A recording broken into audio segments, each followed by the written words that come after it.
Reject किया। मैं जिस शुरू से कह रहा था कि ये कैंपेन नहीं चलेगा, क्योंकि अब पॉलिटिकल डिफरेंसेस जरूर हैं और रहेंगे, मगर अगर आप शहर के अमन को बिगाड़ने के लिए और नफरत की दीवारों को इजाफा करेंगे तो आवाम उसको रिजेक्ट करी और वही हुआ। सर, जो पूरे देश भर में अखिल भारतीय स्तर पे जो रिजल्ट आए, जो दिख रहा है, जो सियासी सूरत हाल बनी है, उस पर आपका क्या प्रतिक्रिया है? क्योंकि बीजेपी 400 पार की बात कर रही थी, लेकिन वो उन्हें हासिल नहीं हुआ। दूसरी तरफ कांग्रेस को एक ठीक ठाक बढ़त मिली है। नहीं, 10 साल से बीजेपी की सरकार है और पिछले, खास तौर से पिछले 5 साल में 2019 से 2024 तक जो बीजेपी की हुकूमत के नाकारकर्दगी, उनके गलत फैसले, अवाम दुश्मन फैसले, किसानों को तंग करना, नौजवानों को रोजगार से महरूम कर देना, महंगाई को कंट्रोल नहीं करना, चीन जो हमारी जमीन पे कब्जा करके बैठा है उस पर आंखें बंद कर लेना, तो ये ऐसी चीजें थी जो अवाम में चल रहा था इसके सिलसिला। और फिर 400 का नारा देने के बाद संविधान को खतरा, और ये बात अवाम में चले गई, खास तौर से जो लोग बाबा साहब अम्बेडकर से मोहब्बत करने वाले हैं, संविधान के ऊपर नाज करने वाले हैं, तो ये सब चीजें उनके लिए महंगी पड़ी हैं। और बहुत से लोग, मुझे लगता है कि जो ये समझ रहे थे बीजेपी नहीं हारेगी, अब आप देखेंगे कल से उनका और ग्राफ गिरेगा।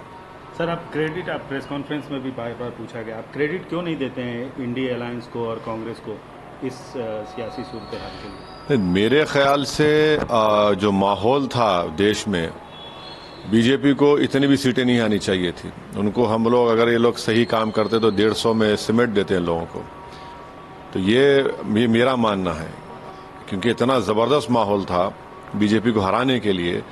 मगर बहुत से लोग, चाहे बोलिए अब तो खैर अब पोस्टमार्टम कर रहे, ऐसा होगा, मगर ये बेहतरीन मौका था। आप ये कहना चाहते हैं कि इंडिया अलायंस ने ठीक से घेरा नहीं? अगर आपकी राय लिए होते या आपको नहीं, सवाल मेरी राय का नहीं है। सवाल मुझे साथ लेते या नहीं लेते, मुझे से कोई फर्क नहीं पड़ता, मगर एक बना माहौल था, बीजेपी को सरकार नहीं बनाने से हम रोक सकते थे और जनता भी चाह रही थी, तो शायद उसमें हम लोग नाकाम साबित हुए। मगर अब हमको तो ब्लेम नहीं कर सकते आप। एक बात साबित हो गई कि इस देश में कभी मुस्लिम वोट बैंक नहीं था, न कभी रहेगा। आपका सबसे पसंदीदा सूबा है उत्तर प्रदेश, आप बार बार जाते हैं उत्तर प्रदेश। गए उत्तर प्रदेश में भी काफ़ी चौंकाने वाला रिजल्ट आया, जहां कहा जाता था कि योगी और मोदी की जोड़ी, और डेवलपमेंट भी हुआ है वहां ठीक ठाक, लेकिन इस तरह के रिजल्ट की उम्मीद बीजेपी भी नहीं की थी, खासतौर से उत्तर प्रदेश से, क्योंकि उत्तर प्रदेश को बोला जाता है कि दिल्ली का रास्ता उत्तर प्रदेश से होके जाए। नहीं, इसीलिए तो मैं कह रहा हूं कि एक बेहतरीन मौका पूरे देश में था बीजेपी को मुकम्मल हराने का, चाहे उत्तर प्रदेश हो, बिहार हो, या देश के बड़ी बड़ी प्रदेश हो। तो उत्तर प्रदेश में जाहिर है अब लोग ये समझ रहे थे कि इनविजिबल है, इनविजिबल को होता नहीं है। जब इंदिरा गांधी को लोग हरा सकते हैं, जब बड़े बड़े नेताओं को हरा सकते हैं, तो ये लोग क्या हैं? तो इसीलिए जहां से, जिस प्रदेश से प्रधानमंत्री खुद आते हैं, आज वहीं पर उसके अतराफ में जितनी सीटें हार गए, बनारस के अतराफ में कितनी सीटें हार गई बीजेपी, आप देख लीजिए कितनी सीटें हार गई।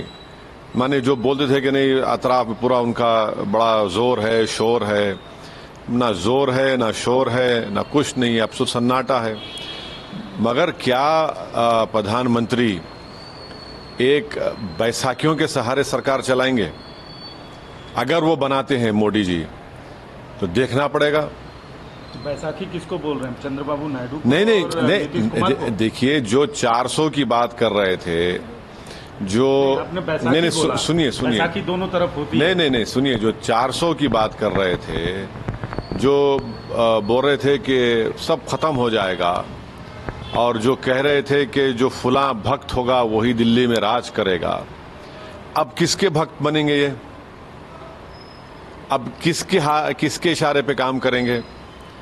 तो ये देखना पड़ेगा। ये देश देखना चाह रहा है। जो बुलंदबांग दावे करते थे, आज वही उनके लिए गले का सांप बन गया है। आपने अभी एक स्टेटमेंट दे दिया कि बैसाखी के सहारे चलाएंगे। बैसाखी कौन? बहुत है, बहुत होंगे, आप देखते जाइए। कल के बाद बहुत सी चीजें, अभी तो पूरा मुकम्मल रिजल्ट तो नहीं आया ना। हमको लगता है कि बीजेपी 272 का मार्क नहीं टच करेगी। लगता है, जब हो सकता है कि मैं गलत भी हो जाऊं, मगर जब काउंटिंग हो रही है, बड़े बड़े उनके नेता हार रहे हैं। आप मुजफ्फरनगर से हार गए संगीत सोम, में मंत्री रहे उनके, जो कहते थे कि कुछ नहीं होगा, वो हार गए हैं। तो देखिए सर, आपके तेलंगाना के बाजू में आंध्र प्रदेश है, वहाँ से भी बहुत चौंकाने वाला रिजल्ट आया। सत्ताधारी पार्टी बहुत कम में सिमट कर रह गई है। क्लीन स्वीप मिला है टीडीपी, चंद्रबाबू नायडू की पार्टी टीडीपी को। हाँ, ये जनता का, आवाम का फैसला है, इसकी इज्जत करनी चाहिए। और हमारी नेक तमन्नाएं हैं नई हुकूमत की आंध्रा में जो बनेगी, और वो जो वादे किए वो पूरे करेंगे हम आंध्रा की आवाम से। और मुझे यकीन है कि जगन मोहन रेड्डी इंट्रोस्पेक्शन करेंगे, और उनके पास तो अभी वो बहुत नौजवान हैं, टाइम है उनके पास, वो उन तमाम चीज़ों को सुधारेंगे। सर, अंतिम और सबसे अहम सवाल, हम उम्मीद करते हैं कि आप इसका जवाब देंगे।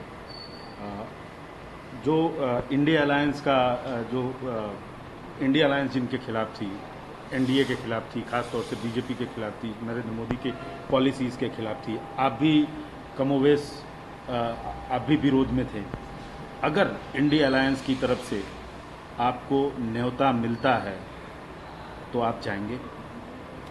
देखिए, ये ifs and buts and possibilities की बात मैं नहीं कर सकता, मगर मैंने चुनाव के दौरान ही इस बात को कह दिया था कि अगर कोई ऐसा मौका आता है कि नॉन एनडीए और एक नरेंद्र मोदी को रोकने के लिए किसी को प्रधानमंत्री बनाने का मौका मिल सकता है, तो हम यकीनन उनका साथ देंगे, क्योंकि ये फैसला मुल्क के और संविधान के मफाद में होगा। अब ये आएगा नहीं आएगा नहीं मालूम, मगर अगर आप हमारा रिकॉर्ड देखेंगे 10 साल से 2014 से 2024 तक, शायद मैं वाहिद एमपी और पार्टी हम हैं जो नरेंद्र मोदी की पार्लियामेंट में हर बिल की मुखालिफत की। तो अब ये मैं तो उसका हिस्सा नहीं हूँ, ना मेरी कोई दुनिया ख़त्म होने वाली है अगर मुझे मौका मिलता है, नहीं। मगर लेकिन इनडायरेक्टली आप कह रहे हैं कि आप नहीं कोई इनडायरेक्टली डायरेक्टली नहीं कह रहे हैं। हम ये कह रहे हैं कि हमने डायरेक्टली पिछले 10 साल में बीजेपी का अपोज किया है पार्लियामेंट में, चाहे CAA का कानून हो, UAPA का अमेंडमेंट हो, ट्रिपल तलाक का बिल हो, राइट टू इंफॉर्मेशन का अमेंडमेंट हो, कई जगह पर हमने अपोज किया है उसको। तो इन लोगों को रोकने के लिए कोई सरकार अभी नहीं, अभी क्या होगा, क्या नतीजा आएगा, अभी तो काउंटिंग चल रही है, देखेंगे जब। मगर हम नहीं चाहेंगे कि, हमने पब्लिकली इस बात को कहा है कि हम नहीं चाहेंगे कि तीसरी मर्तबा इस देश के प्रधानमंत्री नरेंद्र मोदी बने, क्योंकि वो 10 साल में बिल्कुल नाकाम साबित हुए हैं। और किसी हद तक आप देख भी रहे हैं कि जो 400 पार की बात कर रहे थे, आज तो सिमट के रह गए वो। तो मतलब चेहरा कोई भी होगा नहीं, ना ऐसा देखिए, नहीं देखिए, सब आप नहीं चाहेंगे तो किसी और को सपोर्ट करेंगे। देखिए, चेहरा होगा नहीं होगा, उसकी जरूरत पड़ेगी नहीं पड़ेगी, ये तो पूरा काउंटिंग के बाद पता चलेगा ना। अभी कैसे बताएंगे कोई भी ना आप बोल सकते ना मैं बोल सकता हूँ उस बात। एक चीज और, MIM पिछले लोकसभा चुनाव में 2 सीटें हासिल की थी।